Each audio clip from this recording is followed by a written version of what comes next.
Hey guys, today we're playing Space Harrier on the 32X, which is pretty exciting. So it looks kind of fancy even though it's an old game. I actually like the arcade game a lot. Let's see how this version holds up. We actually have some options. Do have to say the color scheme is awfully nice. Well, the background is then goes back to this 1985 deal. But I wanted to play this to show you what a good, even though Sega 32X is technically a 32-bit system, it's way better. It's way better suited for scaling. When I was playing Super Thunderblade, I said that the 32X would probably be able to handle this, or the Sega CD. And as you can see, this handles scaling really well. Well, I think the arcade's just called Thunderblade. Like, I think they both run on the same engine as this. My commentary is probably going to be weird and off because I kind of get into this game. I played a lot of the arcade, and this is a pretty faithful port. You'd almost swear the damn thing was emulated. I always loved the theme of Space Harrier. It never gets old. They had Space Harrier 2 on the Sega Genesis. I might cover that later, but it's not gonna run as good as this, I'll tell you that right now. The original Space Harrier game actually had like a flight stick type deal, which I think would be fun to play with versus this controller. Yeah, this conversion is actually really nice.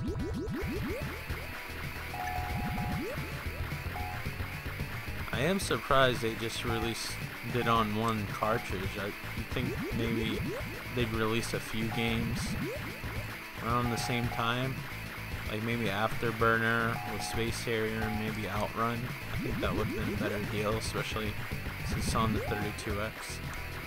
I can't see anybody but purists just buying this game alone on the 32X, because as cool as this game is, I don't think that's why people bought 32X to play games that came out in 1985, whenever this game came out. I say 1985 because I'm thinking of Shenmue, but it had to come out around sometime at that time. There's actually some sequel on Dreamcast. I think it was called Fantasy Zone or something. It was super weird. It's more of a pseudo sequel because it's kind of like a spin-off type deal. I don't know. I'm really bad at this because I'm talking. Usually I'm like really intense when I'm playing this, sweat stripping down. It's actually kind of gross now that I'm describing it. When the thing gets, the dragon or whatever it's supposed to be, gets close, it's kind of a little bit slower than the arcade, I would say, but not by much. It doesn't hamper the game from being unplayable like Super Thunderblade or anything, and the music's on spot. I always love Sega's depressing, like, enter your initial screen type deals.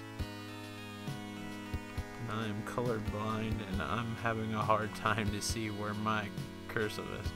Nice scaling, Sega, for you. We'll try this again. Maybe if I play it on easy I can get further. Hardest, not a chance. Why does it mean so? Alright, we're gonna give it a shot this time on an easier mode. Stage 1, Moot. I apologize if the sound's a little off. Sometimes I have trouble pushing record at the right time. Unfortunately, don't have software that syncs up both. I was looking into getting something, but funds are limited. Due to the frivolous spinning, probably somewhat of the games that I'm reviewing, so I guess it's kind of a trade-off.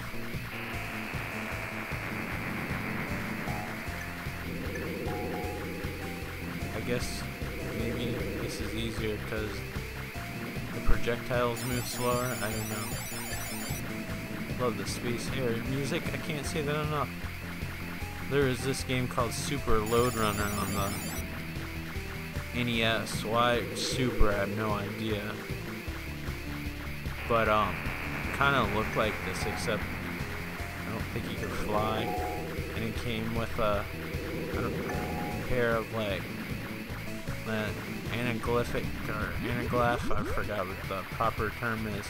The 3D glasses that are blue and red.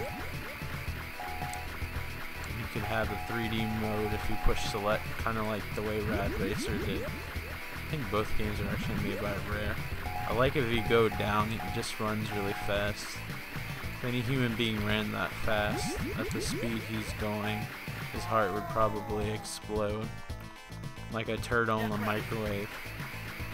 Just an observation. I'm colorblind, as much as I know I stress that all the time, but some of the projectiles when they're against them kind of blend in with them a little bit, so it's hard to see. There's something different about this dragon versus the arcade version, and it might be in my head, but something feels different about it. That's because I'm on easy, but thanks for the encouragement. It does help.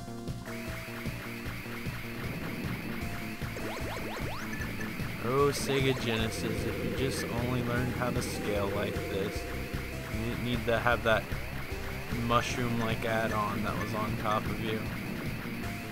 Though the Sega CD could probably do this too. The Sega CD is really good at scaling too. I don't know if the pixels would be a little bit chunkier on the Sega CD, but I think it would come out with a halfway decent port. Like I said, the Sega Genesis wasn't made for this sort of thing. That's kind of why they marketed the Mode 7 scaling on the Super Nintendo so much, because they know that the Sega Genesis wasn't able to do that. That's probably why they came out with that whole blast processing thing. Trying to do what Sega does with Nintendo, when usually it was the complete opposite. Though I do have to say, games do tend to have things moving faster on the screen than Nintendo. And Super Nintendo is notorious for slowdown. It looks nicer and sounds nicer though, when it's programmed right. Like the slowdown doesn't usually interfere. Oh, the 32X, if they actually stayed with the system, I'm sure they could have accomplished a lot actually, but the Saturn kind of came out so close to the time the 32X came out. It had no chance. Not that the Saturn fared any better. And then there was the Dreamcast, which was amazing. The PlayStation 2 basically killed that. But for a short run, it had a good run.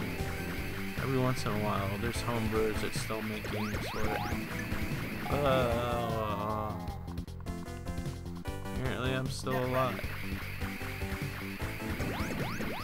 I do not want to live in this world. Die. But I'm still alive, but for how long? I don't know. Not long at all. Game over. Why does it say get ready when it says game over? Do we get to hear the depressing music again? Thank you. I like that depressing music. This is what country music sounds like in video game land. Right now the song's singing about drinking heavily and how its wife left it or something. Oh man, my attempts at humor are really weakening. Alright guys, that was Space Harrier for the 32X. An excellent port. If you could find it at a decent price, I'd definitely suggest it, but there are cheaper means of finding it. This is in a lot of compilations, and those are arcade perfect. Like for an example, the Sonic Ultimate Collection on the PlayStation 3 and Xbox 360 have Space Harrier unlockable. Unfortunately, you have to get a high score in Super Thunderblade, but yeah, you have some options, and I think this is also on Sega Saturn. and Shenmue, which is what probably, in my opinion, the best Dreamcast game ever to come out. Where's Shenmue 3? I want that game to come out. Alright, I am rambling. So, yeah, thank you for watching, and hopefully you guys, I'll look forward to the next video, and if you like what you see, subscribe. I'm not begging you, but I'm kind of putting it out there. So thank you guys again, and I'll talk to you guys later. Thank you for watching another amazing, excellent episode of Mikey's Video Game Madness. I hope that sounded cool, because it didn't sound cool in my head. Alright guys, bye.